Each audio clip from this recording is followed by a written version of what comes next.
काल भैरव का महात्म्य। विश्वानर की तपस्या और शिवजी का प्रसन्न होकर उनकी पत्नी शुचितमती के गर्भ से उनके पुत्र रूप में प्रकट होने का उन्हें वरदान देना। तदंतर भगवान शंकर के भैरवावतार का वर्णन करके नंदीश्वर ने कहा, महामुने, परमेश्वर शिव उत्तमोत्तम लीलाएं रचने वाले तथा सत्पुरुषों के प्रेमी हैं। उन्होंने मार्गशीर्ष मास के कृष्ण पक्ष की अष्टमी को भैरव रूप से अवतार किया था। इसलिए जो मनुष्य मार्गशीर्ष मास की कृष्णाष्टमी को काल भैरव के सन्निकट उपवास करके रात्रि में जागरण करता है, वह समस्त पापों से मुक्त हो जाता है। जो मनुष्य अन्यत्र भी भक्ति पूर्वक जागरण सहित इस व्रत का अनुष्ठान करेगा, वह भी महापापों से मुक्त होकर सद्गति को प्राप्त हो जाएगा।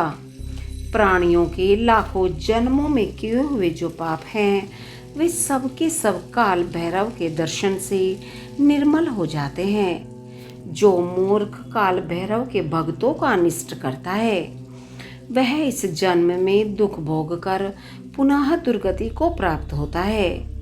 जो लोग विश्वनाथ के तो भक्त हैं परंतु काल भैरव की भक्ति नहीं करते, उन्हें महान दुख की प्राप्ति होती है। काशी में तो इसका विशेष प्रभाव पड़ता है। जो मनुष्य वाराणसी में निवास करके काल भैरव का भजन नहीं करता, उसके पाप शुक्ल पक्ष के चंद्रमा की भांति बढ़ते रहते हैं। जो काशी में प्रत्येक भौमवार की कृष्णाष्टमी के दिन कालराज का भजन पूजन नहीं करता, उसका पुण्य कृष्ण पक्ष के चंद्रमा के समान क्षीण हो जाता है। तदंतर नंदीश्वर ने वीरभद्र तथा शर्भावतार का वृतांत सुनाकर कहा, ब्रह्मपुत्र भगवान शिव जिस प्रकार प्रसन्न होकर विश्वानर मुनि के घर अवतीर्ण हुए थे, शशि मौली के उस चरित्र को तुम प्रेम पूर्वक श्रवण करो। उस समय वे तेज की निधि अग्नि रूप सर्वात्मा परम प्रभु शिव अग्निलोक के अधिपति रूप से ग्रहपति नाम से अवतीर्ण हुए थे। पूर्व काल की बात है, नर्मदा के रमणीय तट पर नर्मपुर नाम का एक नगर था। उसी नगर में विश्वानर नाम के एक मुनि निवास करते थे। उनका जन्म शांडिल्य गोत्र में हुआ था। वे परम पावन पुण्यात्मा शिव भक्त ब्रह्म तेज के निधि और जितेंद्रिय थे। ब्रह्मचर्याश्रम में उनकी बड़ी निष्ठा थी। वे सदा ब्रह्म यज्ञ में तत्पर रहते थे। फिर उन्होंने शुचिस्मती नाम की एक सद्गुणवती कन्या से विवाह कर लिया और वे ब्रह्मणोचित कर्म करते हुए देवता तथा पितरों को प्रिय लगने वाला जीवन बिताने लगे।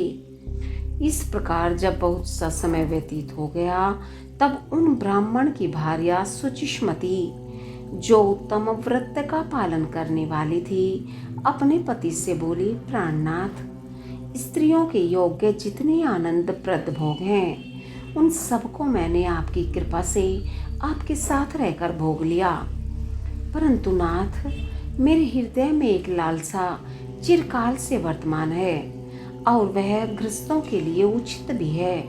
उसे आप पूर्ण करने की कृपा करें। स्वामिन, यदि मैं वर पाने के योग्य हूँ और आप मुझे वर देना चाहते हैं, तो मुझे महेश्वर सरी का पुत्र प्रदान कीजिए। इसके अतिरिक्त मैं दूसरा वर नहीं चाहती। नंदीश्वर जी कहते हैं, मुने, पत्नी की बात सुनकर पवित्र व्रतपरायण ब्राह्मण विश्वानर क्षण भर के लिए समाधिस्थ हो गए और हृदय में ये विचार करने लगे, अहो, मेरी इस सूक्ष्मांगी पत्नी ने कैसा अत्यंत दुर्लभ वर मांगा है। यह तो मेरे मनोरथ पथ से बहुत दूर है। अच्छा, शिवजी तो सब कुछ करने में समर्थ हैं। ऐसा प्रतीत होता है मानो उन शंभु ही इसके मुख में बैठकर वाणी रूप से ऐसी बात कही है, अन्यथा दूसरा कौन ऐसा करने में समर्थ हो सकता है। तदंतर वे एक पत्नी व्रती मुनि विश्वानर पत्नी को आश्वासन देकर वाराणसी में गए और घोर तप के द्वारा भगवान शिव के वीरेश लिंग की आराधना करने लगे। इस प्रकार उन्होंने 1 वर्ष पर्यंत भक्ति पूर्वक उत्तम वीरेश लिंग की त्रिकाल अर्चना करते हुए अद्भुत तप किया। 13वां मास आने पर एक दिन वे द्विजवर प्रातः काल त्रिपथगामी की गंगा के जल में स्नान करके ज्यों ही वीरेश के निकट पहुँचे, त्यों ही उन तपोधन को उस लिंग के मध्य एक 8 वर्षीय विभूति भूमित बालक दिखाई दिया। उस नग्न शिशु के नेत्र कानों तक फैले हुए थे, होठों पर गहरी लालिमा छाई हुई थी, मस्तक पर पीले रंग की सुंदर जटा सुशोभित थी और मुख पर हंसी खेल रही थी। वह शेषभूषित अलंकार और चिता भस्म धारण किए हुए था तथा अपनी लीला से हंसता हुआ श्रुति सूक्तों का पाठ कर रहा था। उस बालक को देखकर विश्वानर मुनि कृतार्थ हो गए और आनंद के कारण उनका शरीर रोमांचित हो उठा तथा बारंबार नमस्कार है यो उनका हृदयोद्गार फूट पड़ा। फिर वे अभिलाषा पूर्ण करने वाले 8 पत्तियों द्वारा बाल रूपधारी परमानंद स्वरूप शंभु का स्तवन करते हुए बोले। विश्वानर ने कहा, भगवान आप ही एकमात्र अद्वितीय ब्रह्मा है। यह सारा जगत आपका ही स्वरूप है, यहाँ अनेक कुछ भी नहीं है। यह बिल्कुल सत्य है कि एकमात्र रुद्र के अतिरिक्त दूसरे किसी की सत्ता नहीं है। इसलिए मैं आप महेश्वर की शरण ग्रहण करता हूँ। शंभो आप ही सबके कर्ता कहता है तथा जैसे आत्मधर्म एक होते हुए भी अनेक रूप से दिखता है, उसी प्रकार आप भी एक रूप होकर नाना रूपों में व्याप्त हैं। फिर भी आप रूप रहित हैं। इसलिए आप ईश्वर के अतिरिक्त मैं किसी दूसरे की शरण नहीं ले सकता। जैसे रज्जु में सर्प, सीपी में चांदी और मृग मरीचिका में जल प्रवाह का भान मिथ्या है, उसी प्रकार जिसे जान लेने पर यह विश्व प्रपंच मिथ्या भ्रमित होता है, उन महेश्वर की मैं शरण लेता हूँ। शंभो जल में जो शीतलता, अग्नि में दाहकता, सूर्य में गर्मी, चंद्रमा में आहतकारिता, पुष्प में गंध और दुग्ध में घी वर्तमान है, वह आपका ही स्वरूप है। अतः मैं आपके शरण हूँ। आप कान नहीं रहित होकर शब्द सुनते हैं, नासिका विहीन होकर सूंघते हैं, पैर न होने पर भी दूर तक चले जाते हैं, नेत्रहीन होकर सब कुछ देखते हैं और जीवा रहित होकर भी समस्त रसों के ज्ञाता हैं। भला आपको सम्यक रूप से कौन जान सकता है? इसलिए मैं आपकी शरण में जाता हूँ। ईश आपके रहस्य को न तो साक्षात वेद ही जानता है, न विष्णु, न अखिल विश्व के विधाता ब्रह्मा, न योगींद्र और न इंद्र आदि प्रधान देवताओं को ही इसका पता है, परंतु आपका भक्त उसे जान लेता है। अतः मैं आपकी शरण ग्रहण करता हूँ। ईश न तो आपका कोई गोत्र है, न जन्म है, न नाम है, न रूप है, न शील है और न देश है। ऐसा होने पर भी आप त्रिलोकी के अधीश्वर तथा संपूर्ण कामनाओं को पूर्ण करने वाले हैं। इसलिए मैं आपका भजन करता हूँ। स्मरारे आप सर्वस्वरूप हैं। यह सारा विश्व प्रपंच आपसे ही प्रकट हुआ है। आप गौरी के प्राणनाथ, दिगंबर और परम शांत हैं। बाल, युवा और वृद्ध रूप में आप ही वर्तमान हैं। ऐसी कौन सी वस्तु है जिसमें आप व्याप्त न हो?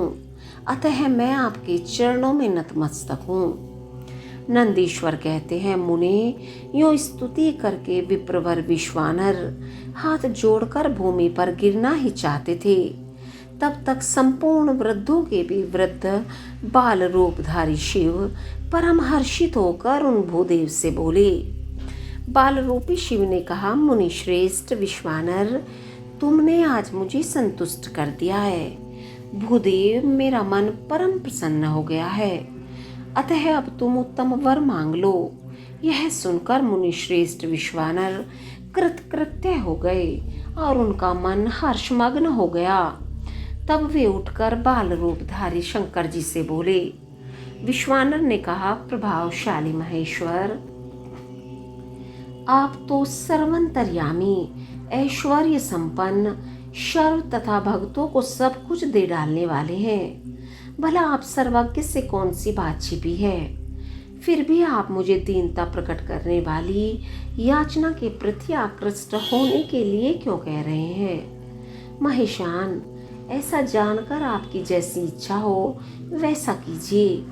नंदीश्वर जी कहते हैं, मुने, पवित्र व्रत में तत्पर विश्वानर के उस वचन को सुनकर पावन शिशु रूपधारी महादेव हंसकर शुचि विश्वानर से बोले, शुचे, तुमने अपने हृदय में अपनी पत्नी शुचिस्मति के प्रति जो अभिलाषा कर रखी है वह निसंदेह थोड़े ही समय में पूर्ण हो जाएगी। महामते, मैं शुचिस्मति के गर्भ से तुम्हारा पुत्र होकर प्रकट होऊंगा। मेरा नाम ग्रहपति होगा। मैं परम पावन तथा समस्त देवताओं के लिए प्रिय होऊंगा। जो मनुष्य 1 वर्ष तक शिवजी के सन्निकट तुम्हारी द्वारा कथित इस पुण्य में अभिलाषक स्तोत्र का तीनों काल पाठ करेगा, उसकी सारी अभिलाषाएं यह पूर्ण कर देगा। इस स्तोत्र का पाठ पुत्र, पौत्र और धन का प्रदाता, सर्वथा शांतिकारक, सारी विपत्तियों का विनाशक, स्वर्ग और मोक्ष रूप संपत्ति का कर्ता तथा समस्त कामनाओं को पूर्ण करने वाला है। निसंदेह यह अकेला ही समस्त स्रोतों के समान है। नंदीश्वर जी कहते हैं, मुने, इतना कहकर बाल रूपधारी शंभु, जो सत्पुरुषों की गति है, अंतर्ध्यान हो गई। तब विप्रवर विश्वानर भी प्रसन्न मन से अपने घर को लौट गए।